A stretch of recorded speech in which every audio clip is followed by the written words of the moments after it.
Dear students, till now you have studied about motion, and before this lecture you have studied how to make a graph of different type of motion. Student, as I have already told you before that there are two types of graph of motion in your course, that is displacement time graph and velocity time graph. So on depending on the basis of what type of motion a body is executing, you will get the displacement time graph and velocity time graph. So I want to say that students, that there are two types of graphs are possible for each type of motion, that is displacement time graph and velocity time graph.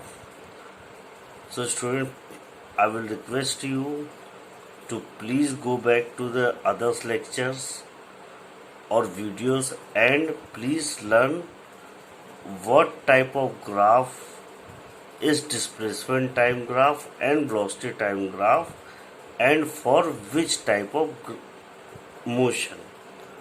देखिए student, यहाँ पर हम ये बताना चाह रहे हैं आपको कि आपके कोर्स में जो मोशन है वो दो टाइप का है, एक यूनिफॉर्म मोशन, एक नॉन यूनिफॉर्म मोशन. और नॉन यूनिफॉर्म मोशन आपका फिर से दो पार्ट में बढ़ जाता है, और उन मोशंस के लिए ही आपको दो टाइप के ग्राफ्स पढ़ने हैं. मतलब हर एक जो टाइप का मोशन है उसके लिए दो ग्राफ आपके बनते हैं. क्यों? क्योंकि उसमें क्या होता है, ऑब्जेक्ट या बॉडी डिस्टेंस भी ट्रेवल कर रही होती है और उस पर कोई ना कोई किसी हर पर्टिकुलर टाइम पे वेलोसिटी भी होती है. तो इससे स्टूडेंट आपको ये पता चलता है कि अगर कोई बॉडी मोशन में है तो उसके दो टाइप के ग्राफ पॉसिबल है, एक डिस्प्लेसमेंट टाइम ग्राफ और एक वेलोसिटी टाइम. और एक ग्राफ शो करता है कि बॉडी का टाइम के साथ साथ डिस्प्लेसमेंट कैसे चेंज होता है, या आप कह सकते हो उसकी पोजीशन कैसे चेंज होती है. तो जो ग्राफ टाइम के साथ साथ पोजीशन चेंज होना शो करता है वो आपका डिस्टेंस टाइम ग्राफ होता है, और जो ग्राफ टाइम के साथ साथ वेलोसिटी चेंज होना या वेलोसिटी को शो करता है ऑब्जेक्ट की किसी पर्टिकुलर टाइम पे, वो आपका वेलोसिटी टाइम ग्राफ बनता है. तो स्टूडेंट, जैसे आप जब हमने ग्राफ का इंट्रोडक्शन दिया था तो एक डेफिनेशन बताई थी कि बेसिकली ग्राफ होता क्या है. स्टूडेंट, आपको बताया था graph is nothing but pictorial representation of large data. मतलब ग्राफ जो होता है अपने आप में बहुत सारे डेटा को एक ही पिक्चर में कंडेंस कर लेता. मतलब अपने आप में ही बहुत सारी इंफॉर्मेशन को एक पिक्चर में समेट लेता है, और आप उस पिक्चर को देखकर ही उससे बहुत से इन्फेरेंसेस ड्रॉ कर सकते हैं. इन्फेरेंसेस ड्रॉ कर सकते हैं मीनिंग कि आप उससे बहुत सारे निष्कर्ष निकाल सकते हैं, रिजल्ट्स या आउटकम पा सकते हैं. या कह सकते हैं कि आप बॉडी के मोशन के अकॉर्डिंग उसका डिस्टेंस टाइम ग्राफ या वेलोसिटी टाइम ग्राफ देखकर डिफरेंट पॉइंट ऑफ टाइम पे बॉडी के बारे में इंफॉर्मेशन कलेक्ट कर सकते हैं. जैसे कि बॉडी की पोजीशन क्या होगी पर्टिकुलर टाइम पे, वेलोसिटी क्या होगी पर्टिकुलर टाइम पे, एक्सेलरेशन क्या होगा, and other things also. So students, first of all, for drawing that information, there are certain rules of graph that you need to learn. So student, देखिए जैसे क्या होता है, सभी ग्राफ में दो चीज़ें इम्पोर्टेंट होती हैं आपके लेवल पे. एक तो आपको slope of graph find out करना चाहिए, और एक आपको area of graph find out करना आना चाहिए। सो बेसिकली हो सकता है स्टूडेंट आपने मैथ्स में पढ़ा हो, but in terms of physics slope and area calculation may be same but they signify different thing, so I need to cover these topics। so student देखिए आपको यहाँ पढ़ रहे हैं हम लोग पहला topic slope of a graph.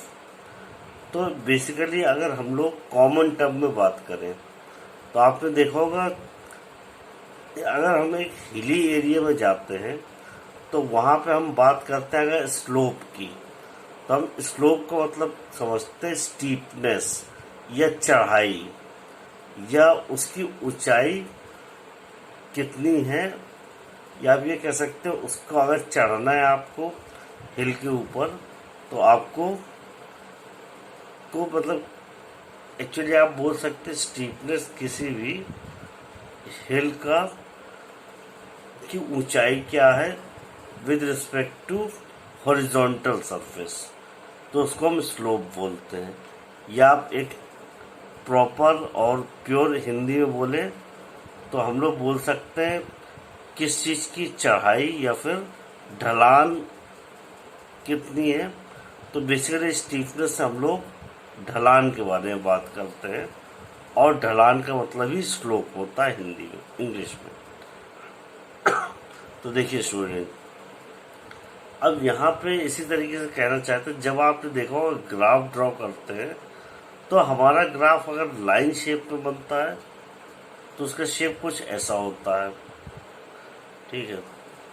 और आपको डिफरेंट ग्राफ्स पता है, लेकिन स्टूडेंट जैसे आपको पता है स्लोप का मीनिंग क्या होता है, हम लोग ढलान की बात कर रहे हैं।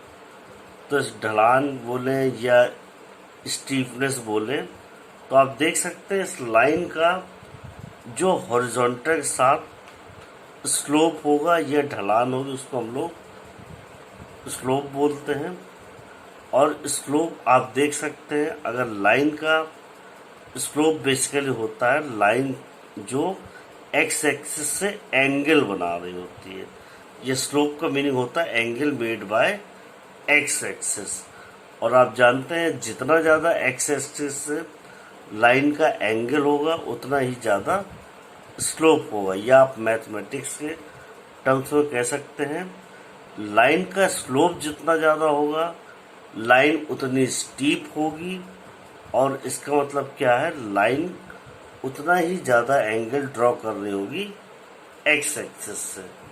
तो अब शुरू पहले यहाँ पे आप देख सकते हैं in terms of in common terms अगर आप स्टीपनेस ऑफ अ लाइन की बात करें इन ग्राफ तो वो भी स्लोप की हम लोग बात करते हैं। लेकिन इन टर्म्स ऑफ मैथ्स का है या फिजिक्स का है, स्लोप आपका डिफाइंड है ratio of vertical change between two points जिसको हम राइज बोल सकते हैं, और to the horizontal change between the same two point that is run. या आप ये कह सकते हैं slope equal to ratio of rise to the run, और slope is equal to the change in y coordinates of the graph to the change in x coordinate of the graph. तो आप देख सकते हैं स्टूडेंट यहाँ पे एक graph है जिसमें हमने x और y की टर्म में बना, और आपको पता है x हॉरिजॉन्टल एक्सिस होता है, y वर्टिकल एक्सिस होता है। अब आप देख पाए स्टूडेंट हमारा जो ग्राफ आ रहा है ये लाइन शेप में है, या आप ये कह सकते हैं कि जो हमारा ग्राफ है उसका शेप लाइन है, और हमने यहाँ दो पॉइंट कंसिडर किए हैं, एक पहला पॉइंट ये है और दूसरा पॉइंट ये है। अगर हमें इस लाइन का ग्राफ फाइंड आउट करना है इन दोनों पॉइंट्स के बीच में, तो स्टूडेंट देखिए आप जब भी ग्राफ में राइटवर्ड मूव करते हैं तो ये पहला पॉइंट आएगा और ये आपका दूसरा पॉइंट हो जाएगा। तो देखिए और आपका ये जो ग्राफ है ये आपका फर्स्ट कोऑर्डिनेट पे ये आप कह सकते हैं। तो फर्स्ट कोऑर्डिनेट मीनिंग जहाँ पे दोनों की वैल्यू पॉजिटिव और निगेटिव हो, दोनों एक्स और वाई की वैल्यू हमेशा पॉजिटिव है। तो आप देख पा रहे हैं स्टूडेंट्स, अगर आपका इसका ग्राफ का स्लोप फाइंड आउट करते हैं तो आपने पढ़ा है change in Y axis to the ratio of change in X coordinate, या आप ये कह सकते हैं ratio of rise upon run.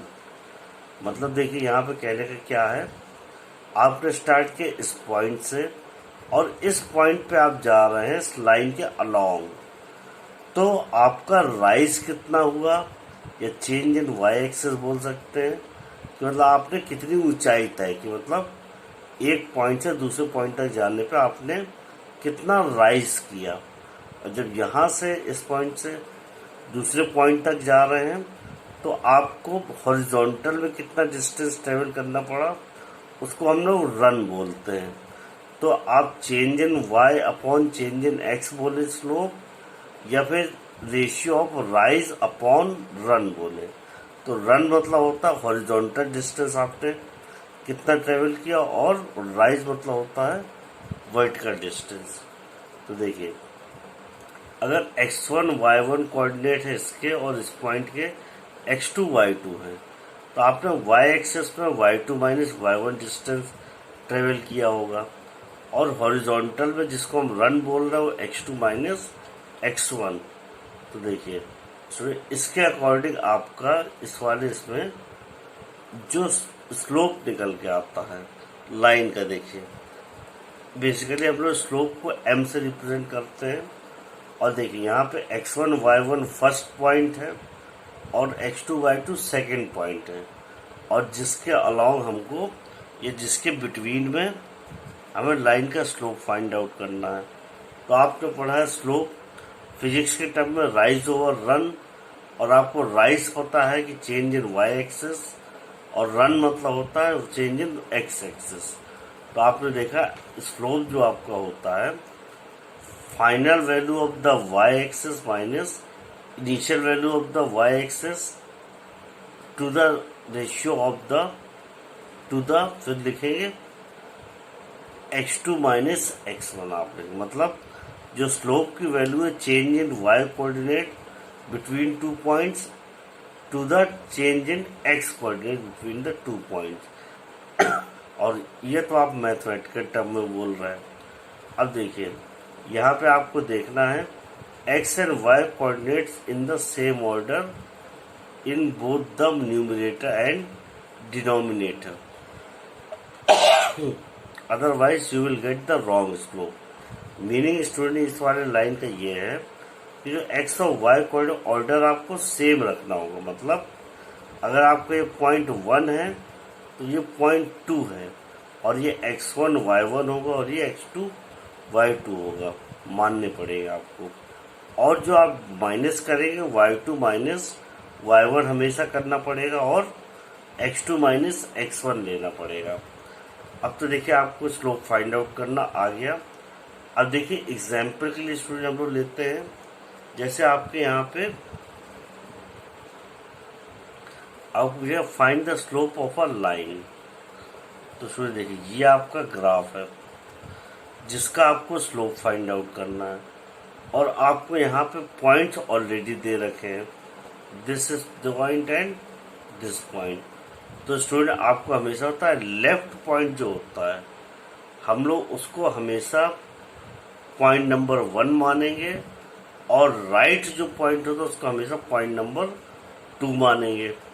तो आप देख रहे हैं यहाँ पे क्या है -3 -2, और पॉइंट नंबर 2 क्या है 2,2। तो इसका स्लोप क्या होगा, ये आपका देखिए ये पॉइंट हो गया x1 y1, ये आपका x2 y2, और स्लोप आपका होता है m इक्वल टू, ये देखिए x1 y1 पॉइंट्स आपके ये हैं और x2 y2 पॉइंट ये हैं आपके। स्टूडेंट आपको हमेशा याद रखना है लेफ्ट वाला पॉइंट हमेशा y1 वो p1 मानेंगे पॉइंट नंबर 1, और राइट वाला पॉइंट हमेशा पॉइंट नंबर 2, जिससे कि आपके पॉइंट नंबर 1 के जो x1 y1 होते हैं और पॉइंट नंबर 2 के जो कोऑर्डिनेट्स होते हैं वो x2 y2 होते हैं। तो इससे देखिए आपका स्लोप आता है y2 माइनस y1 और अपॉन x2 माइनस x1। तो आपने देखा 2 माइनस माइनस 2, क्यों? क्योंकि यहाँ पे -2 है point number x1 sorry y1, और यहाँ x1 आपका माइनस है तो माइनस करना पड़ा। ये वैल्यू आपकी आ रही है 4.5। तो देखिए इसका मतलब क्या है, 4.5 जीरो से ग्रेटर है। दिस मीन्स कि ये वाली जो लाइन है एक्स एक्सिस से, मतलब पॉजिटिव एक्स एक्सिस से एक्यूट एंगल बना रही होगी। तो स्टूडेंट आपको ध्यान रखना है, स्लोप पॉजिटिव कब आता है? जब आपकी लाइन एक्स एक्सिस से एक्यूट एंगल बना रही होगी, और या फिर आप कहें कि लाइन का स्लोप पॉजिटिव आ रहा होगा। अब हम लोग यहाँ पे दूसरा एग्जांपल कंसिडर करते हैं, और ये देखिए अगर लाइन का स्लोप निगेटिव आता है, मतलब m लेस देन 0 होता है, तो आपकी लाइन क्या होगी, वो हमेशा ऑब्ट्यूज एंगल बना रही होगी एक्स एक्सिस से। तो आप इस एग्जांपल देख सकते हैं। देखिए ये आपको सेकंड एग्जांपल है, इसमें हमने दो कोऑर्डिनेट्स लिए हैं या दो पॉइंट्स लिए हैं, जिसके कोऑर्डिनेट से पॉइंट नंबर 1 है। क्यों? क्योंकि आपका लेफ्ट में है, और ये पॉइंट नंबर 2 है आपका राइट में है। तो आपने देखा स्टूडेंट्स, हमेशा ये जो पॉइंट है ये P1 बनेगा और ये P2। तो P1 में x1 y1 और P2 में x2 y2।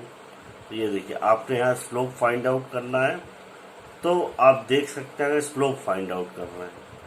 तो ये पॉइंट नंबर 1 है और ये पॉइंट नंबर 2 है। तो यहाँ y2 क्या है, पॉइंट नंबर 2 में y -1, और y1 क्या है आपका सिंपल 3, बट आपको इसको माइनस करना है। ये माइनस माइनस -4। अब आपको आप देख रहे हैं x2 क्या है, यहाँ पे x2 x coordinate of point 2, और x1 क्या है, x कोऑर्डिनेट ऑफ पॉइंट 1। तो ये देखिए आपका स्लोप आ गया। स्लोप यहाँ पे -1 आ रहा है, और आपको पता है -1 1 से स्मॉलर होता है। तो आपने अभी यहाँ पढ़ा था, देखिए अगर m is greater than 0 means slope is, मतलब पॉजिटिव अगर स्लोप है तो लाइन जो हमारी होगी वो एक्यूट एंगल ड्रॉ करेगी। और अगर लाइन का स्लोप हमारा निगेटिव है, तो आप देख पा रहे हैं ये जो एक्स एक्सिस है ये आपका हमेशा ऑब्ट्यूज एंगल आएगा, मतलब ग्रेटर देन 90 डिग्री। स्टूडेंट्स आपको बताया था हमेशा एंगल जो होता है पॉजिटिव एक्स एक्सिस से मेजर करते हैं, मतलब हमेशा फर्स्ट कोऑर्डिनेट से आप लेते हैं एंगल, मतलब पॉजिटिव एक्स से एंगल मेजर करते हैं। तो आपको स्लोप फाइंड आउट करना आ गया स्टूडेंट्स। अब देखिए स्टूडेंट्स, आपको एक और क्वांटिटी बताई थी, area under the graph find out करना होता है। स्टूडेंट देखिए एरिया अंडर द ग्राफ का जो मीनिंग है सिंपल ये होता है कि ये जो आपकी ये तो कोऑर्डिनेट्स हैं या एक्सिस बोलते हैं इनको, ये आपका एक्स एक्सिस है और ये वाई एक्सिस है। और आप सभी को पता है ग्राफ में एक्स एक्सिस किसी न किसी फिजिकल क्वांटिटी को डिनोट कर रहा होगा इन टर्म्स ऑफ फिजिक्स, और वाई एक्सिस किसी न किसी कोऑर्डिनेट को डिनोट कर रहा होगा इन टर्म्स ऑफ फिजिक्स। अब देखिए, अब यहाँ पे आपने ये वाला जो ग्राफ है हमारा वेलोसिटी टाइम ग्राफ है, ये तीनों, लेकिन आपने पहले पढ़ा है ये जो वेलोसिटी टाइम ग्राफ है, अगर आप ध्यान करते हैं तो ये वाला जो वेलोसिटी टाइम ग्राफ है ये हमारा यूनिफॉर्म मोशन के लिए वेलोसिटी टाइम ग्राफ है, और यूनिफॉर्म मोशन के लिए डिस्प्लेसमेंट टाइम ग्राफ आप पहले के वीडियोस में देख सकते हैं कैसे बनता है। और ये जो सेकंड वाला ग्राफ है और थर्ड वाला, ये दोनों ही नॉन यूनिफॉर्म मोशन के ग्राफ हैं। लेकिन आपको पता है कि जो नॉन यूनिफॉर्म मोशन है हमारा दो तरीके से कैटेगराइज करते हैं। जो दो तरीके से कैटेगराइज करते हैं आपके लेवल पे, वो फर्स्ट है यूनिफॉर्मली एक्सेलरेटेड मोशन और सेकेंड पार्ट है आपका यूनिफॉर्मली रिटार्डेड मोशन।